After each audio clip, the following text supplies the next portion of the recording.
Inúmeros pastores foram agressivos com a pastora Renálida, chamando ela de estelionatária, de fato, para pior, chamando ela de Gretchen Gospel, a profeta sensual, uma sacerdotisa que se porta de maneira inadequada nas redes sociais. Fala aí, crentaiada salva, que não se mistura com o joio. Bora para mais uma notícia do mundo e do submundo gospel, aqui no seu canal, Radioatividade Gospel.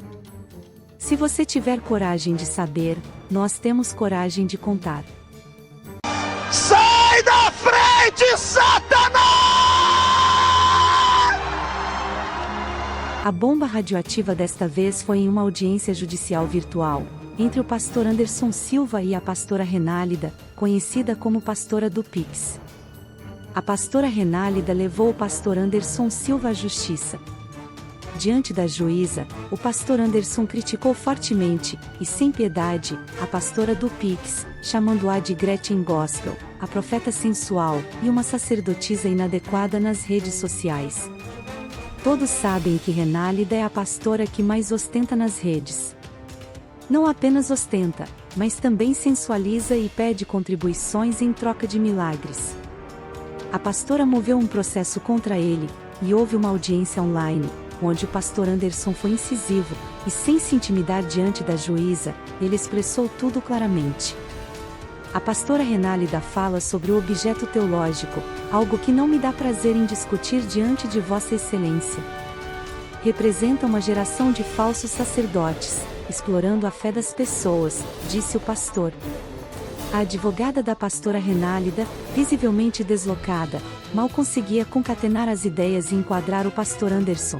Resolveu bater no ponto em que o pastor Anderson havia chamado a pastora do Pix, de estelionatária da fé, e que ele não via nisso enquadramento jurídico de crime. Vamos assistir alguns trechos da audiência que pegou fogo. E quando eu me posicionei, e me posiciono sempre como pastor nas redes sociais, intencionalmente eu fiz uso de um tipo penal inexistente, né? O estelionato existe, mas o estelionato espiritual não. Então foi uma terminologia, por assim dizer, para que eu me referisse ao que a pastora Renálida representa. E a pastora Renálida, ela representa uma geração de falsos sacerdotes, principalmente no ambiente virtual, que por causa da baixa educação, principalmente do meu Nordeste, né, sou nordestino, usurpam da boa-fé de pessoas. Excelência, faz um respeito, né, Excelência? Não, doutora, ele está exercendo o direito de defesa dele.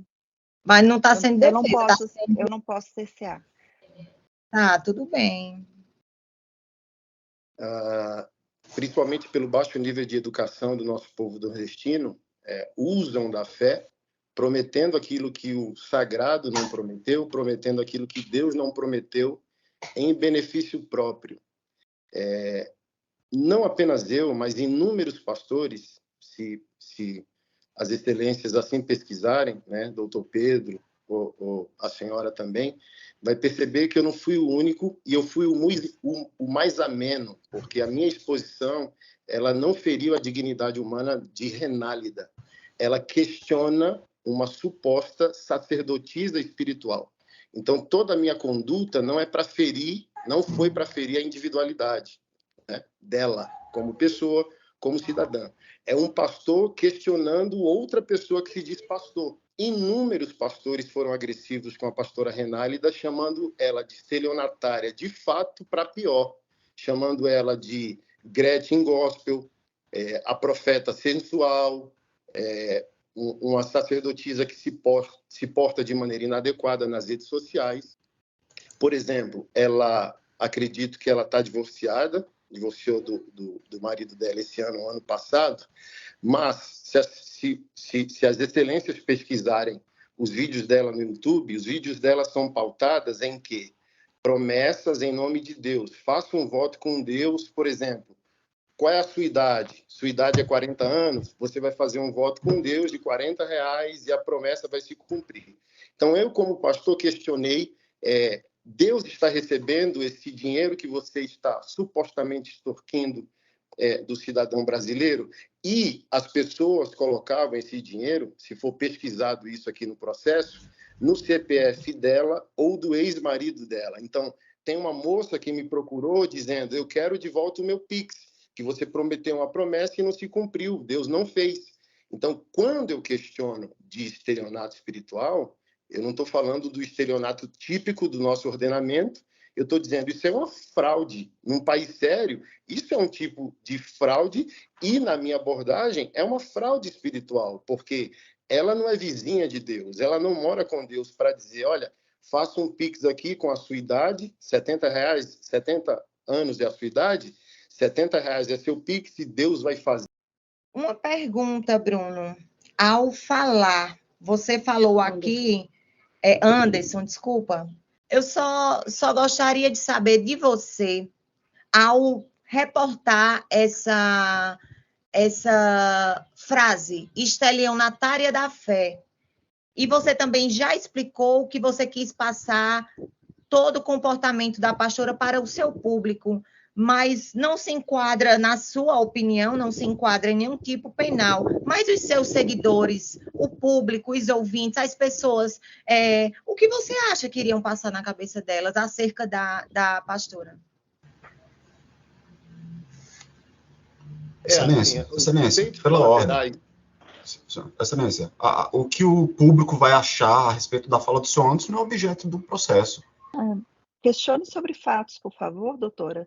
Questione sobre fatos, por favor, doutora. Questione sobre fatos, por favor, doutora. Certo, eu só quis resumir porque ele falou que não tem enquadramento penal, excelência. E ele já eu só explicou qual era o objetivo dele também. Só retificando minha pergunta, eu vou perguntar para o senhor Anderson, não o que o público dele achava, mas o que você quis passar para as pessoas com isso.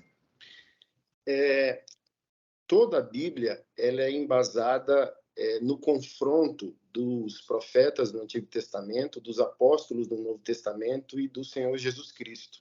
E todos eles confrontaram os vendilhões da fé. Tá narrado nos 4 evangelhos que Jesus virou a banca dos mercadores, aqueles que faziam negócio do sagrado. Então, quando eu quis cunhar o termo estelionato espiritual, como um leigo, né, não conhecedor de todo o saber jurídico, o meu sentimento era uma maneira de definir um enganador da fé. Então, não quis imputá-la como criminosa, mas eu quis falar daquilo que a Bíblia fala. Aquele que vende o sagrado, aquele que vende Deus, aquele que vende Jesus, é um mentiroso e precisa ser parado. Então, a minha maneira de alertar ou imunizar o público evangélico contra as mentiras teológicas da pastora Renálida. Você não teve conhecimento também que a pastora Renálida, até hoje, ela passa por tratamentos psicológicos devido ao que ocorreu no momento com o senhor. Você teve conhecimento?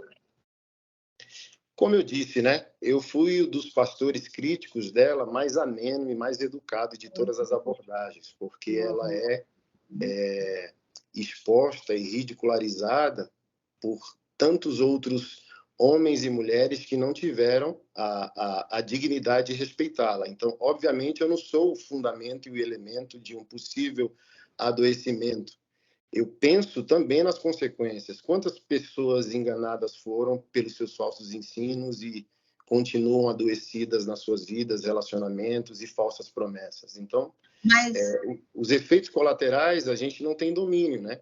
Não sabemos se o pastor vencerá essa causa, pois dependerá da interpretação da juíza. Ele foi incisivo, isso é inegável. Qual é a sua opinião sobre isso? Olha só, você já pensou em abrir uma igreja evangélica? Escuta só esse recado bem rapidinho para você. Você já pensou em começar uma igreja evangélica do zero e levá-la a 1000 membros, atendendo ao chamado de Jesus, que disse que a seara é grande, mas os trabalhadores são poucos? Adquira nosso e-book Como Abrir uma Igreja Evangélica, de 0 a 1000 membros, passo a passo, onde ensinamos o mapa completo. Link na descrição do vídeo. Nosso e-book custa menos que um lanche do McDonald's. Clica lá. Antes.